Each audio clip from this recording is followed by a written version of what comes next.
পৃথিবীর হাজার মানুষ চেষ্টা করলো আল্লাহ নামের অস্তিত্ব বিলীন করার কোনো সুযোগ নাই, সুযোগ নাই, সুযোগ নাই, সুযোগ নাই, সুযোগ নাই। আসমানের দিকে তাকান, সেই আসমান সাক্ষ্য দিচ্ছে খুঁটিহীন দাঁড়িয়ে, বলে যে আমার একজন স্রষ্টা আছে যার নাম আল্লাহ। মাটির দিকে তাকান, পানির উপর বেসে থাকা মাটি সাক্ষ্য দিচ্ছে আমার একজন স্রষ্টা মালিক সৃষ্টিকর্তা আছে, নাম হচ্ছে আল্লাহ।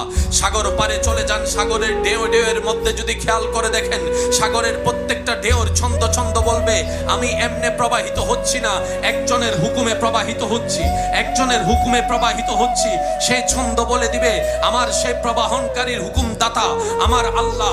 পানির ভিতরে নিঃশ্বাস নেওয়ালা মাছের প্রত্যেকটা ছন্দে ছন্দে বলে দিবে আমার একজন স্রষ্টা আছে, আমার একজন মালিক আছে, আমার একজন রিজিক দাতা আছে, আমার একজন জীবন দাতা আছে। তিনি হচ্ছেন আল্লাহ, তিনি হচ্ছেন আল্লাহ, তিনি হচ্ছেন আল্লাহ। সুবহানাল্লাহ বলতে থাকি, সুবহানাল্লাহ। আপনি আকাশের দিকে তাকান, দিনের বেলায়